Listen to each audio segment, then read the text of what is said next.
Hello everyone. आज मैं jam 2022 के कुछ दो क्वेश्चंस लेके आया हूँ जो मुझे इम्पोर्टेंट लगे कि डिस्कस करने चाहिए, जहाँ आप कंफ्यूज हो सकते हैं।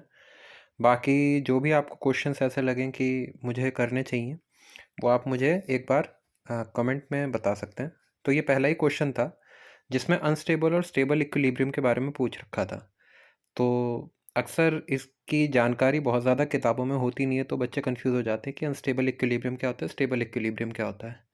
तो अगर मैं आपको डिमांड एंड सप्लाई के केस में समझाऊं, तो बेसिकली क्या होता है कि मान लीजिए, ये तो आप जानते ही हैं कि जैसे इस केस में, जैसे ये एन वाले केस में सप्लाई ऊपर जा रही है प्राइस के साथ और डिमांड डिक्रीज हो रही है सप्लाई के साथ, तो ये बहुत नॉर्मल है।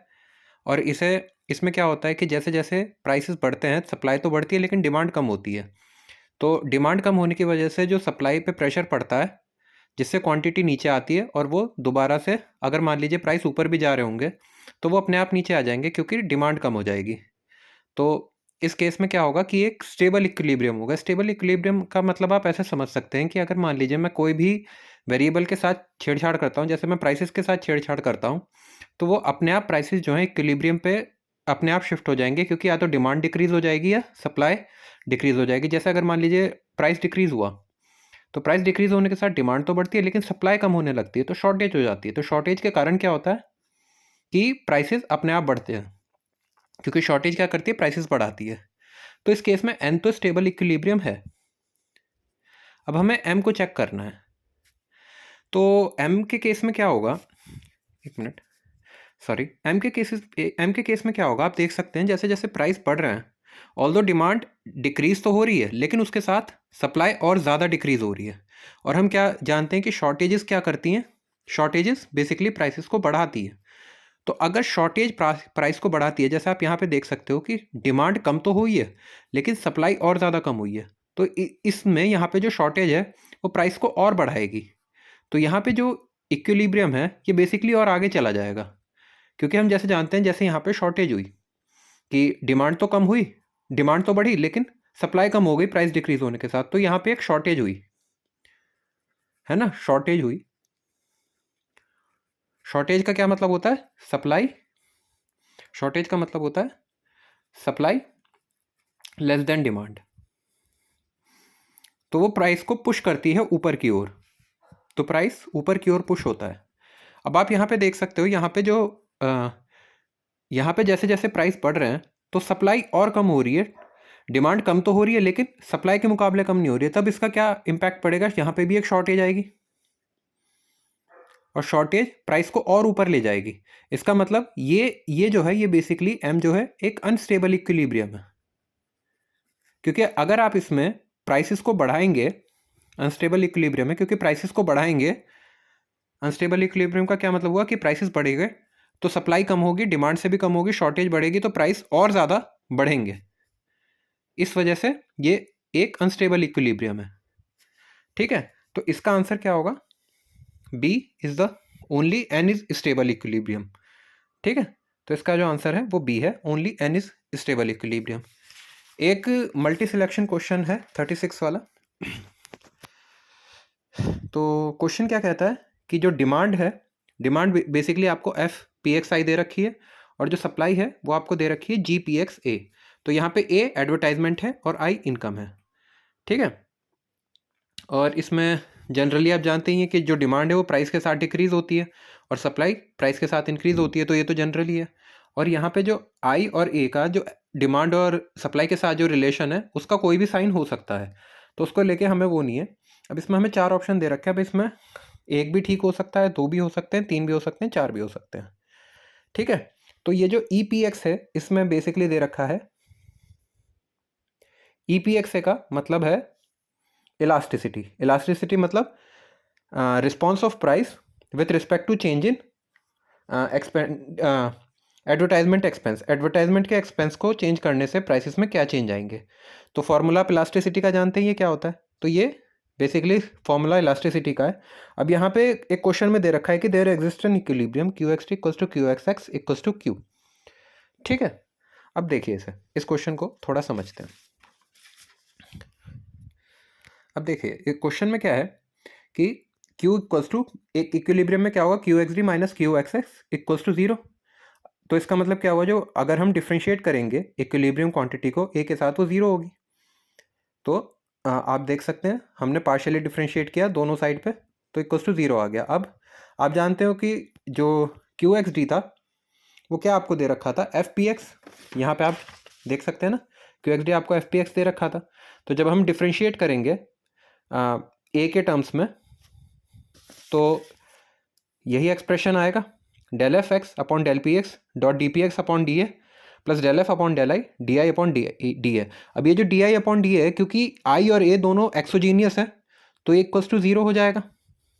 ठीक है, और जी पे भी सेम लगा, del G upon del P X D P X upon D A minus del G upon del ए।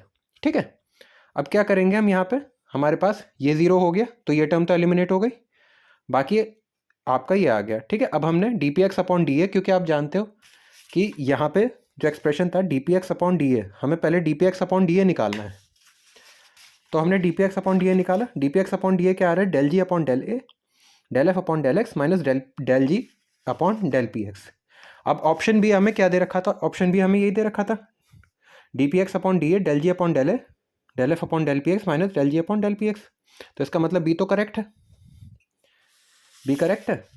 अब एक्सप्रेशन पे आते हैं, इलास्टिसिटी का एक्सप्रेशन क्या था, इलास्टिसिटी का एक्सप्रेशन था D P X upon D A upon P X. अब D P X upon D A की वैल्यू तो आ गई हमारी है, अब इसमें हमने ए बाई पी एक्स इंटू कर दिया।